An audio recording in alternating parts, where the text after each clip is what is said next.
Dan Guest, Gaffer.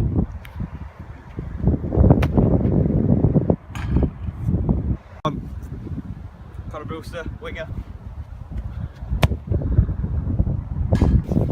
Oliver Conley, centre half.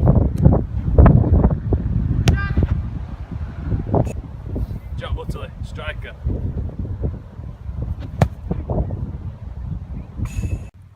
Balls of linen were first found in Egyptian tombs in 2500 BC. The first football club was founded, which was Sheffield FC, in 1857. In 1870, the first international football match was played between England and Scotland, played over 3 legs. Football in ancient Rome had no rules, strategies or tactics. It was played by 54 players and the only aim was to get the ball into the back of the net. It was such a popular game, it was introduced into the Olympics. All ages and genders are now allowed to play football as there is no limits. During the 19th century, football was banned in schools due to its aggression of the game. This made clubs create fair and honest play. This is when the Football Association was created in 1868. As football's progressed from pre-industrial to modern, there's been more rules introduced, such as things like offsides, set pieces, fouls, bookings, and even substitutions as well. All these rules are now used in the worldwide game.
Football is one of the most popular sports in the world, watched by thousands in stadiums and millions on the TV around the world.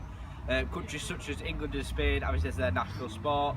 When it originally started in England, it easily spread to other European countries, and that's when they created the governing body called FIFA. Over the years in football, the rules have changed dramatically. These have been introduced to make the game fair and the safety of players. For example, the penalty kick was introduced in 1891, but the penalty spot did not arrive until 1902.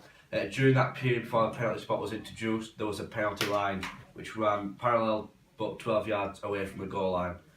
Another feature of the pre-industrial game was the 6-yard semicircle in which the goal mouth was placed.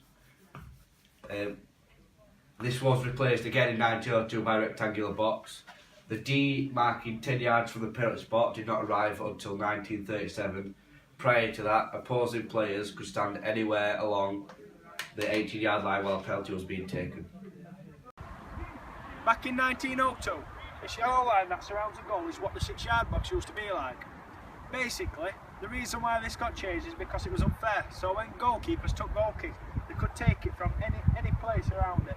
So obviously, they could take it further out to the sides and so on. After 1902, this is what the goalkeeper's 6-yard line now looks like.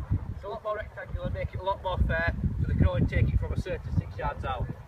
In 1870, the rules of football are a lot different to what they are today. Rule 8 in football was that a goalkeeper can save a shot anywhere in his own half and not just in his box. But although this was allowed, the goalkeeper was not allowed to handle the ball. So he couldn't carry the ball, for instance. He had to save it and then distribute it straight away. He wasn't allowed to run with the ball. But in June 1912, Rule 8 changed that the goalkeeper can only save a shot within his own box, but he could still not carry the ball at this time. .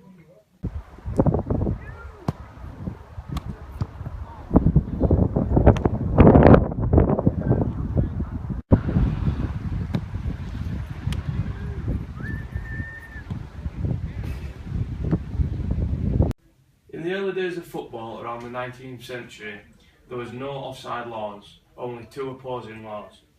One was the ball could not be passed forward, progressed towards the opposing goal, and was made by dribbling and scrummage, and the other which allowed forward passes and had no offside at all. Cambridge University are thought to have introduced an offside law to their rules in 1948, although no copy exists. However, in 1862, the Cambridge rules included the offside rule along with 11 aside, a match duration of 1 hour and a quarter. In 1863, the FA introduced a new set of rules which began with the no forward pass law. This is basically the offside rule. When a player has kicked the ball, anyone on the same side as near the opponent's goal line is ruled as offside and may not touch the ball himself, nor in the way whatever prevent any other player from doing so until he is in play, but no player is out of play when the ball is kicked from behind the goal line. During the next few years, including extension from offside at goal kicks in 1866, corner kicks in 1881, how he can be offside from a corner in the first place, offside limited to opponent's half ending on the field in 1907 and throw-ins in 1921.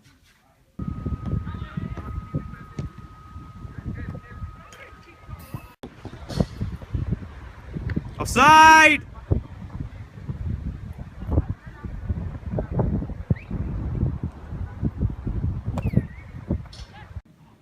Hi, I'm Connor Brewster and these are today's guests, Oliver Conley, Jack Butterley. Why was mob football and other pre-industrial games replaced by normal football? The reason for this was because factories and terraced houses were becoming more popular as it was making more money for the factory owners. So mob football was played in the streets, and because there were such big houses and factories in the way, it got intervened with mob football. Also, people were getting injured so they couldn't turn up to work, and as rich people dominated this era, this meant that the factory owners were losing money and the factories weren't running as efficiently. Why did workforces leave early on Saturdays? Workforces left early on Saturdays due to football kicking off at 3 o'clock. With them not finishing early, they found that people turned up drunk the next day, so they finished at 12 o'clock and then they could have a few hours in pub before going to a game at 3 o'clock.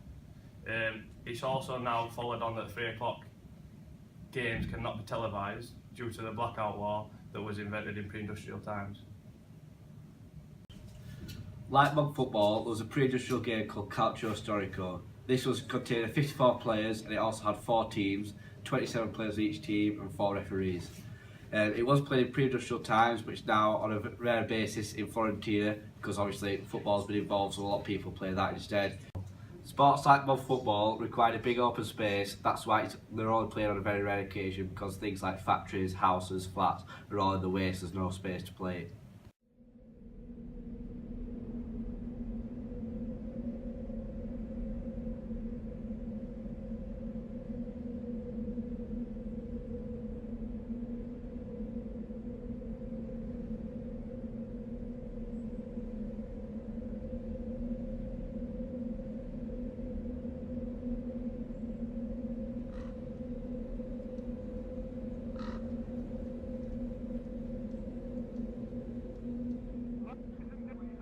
A person coming in to town in a car and think, what's going off here? All these people congregating, and then all of a sudden they see a great rush of people and surrounded by a lot more people, and they think, I can't make this out. Then they'd see them pushed up against a wall and they'd think, what's going off here? And they wouldn't have a clue what it was all about, and they'd think it was a free-for-all.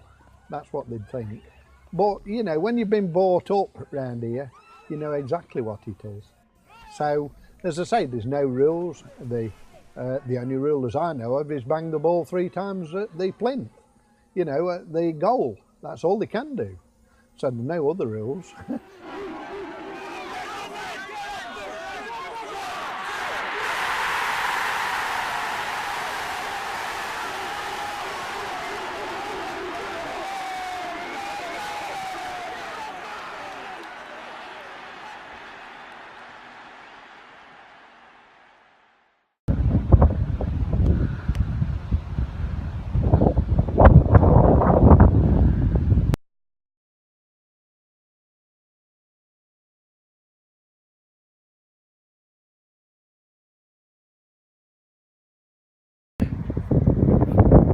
Dan Guest, Gaffer.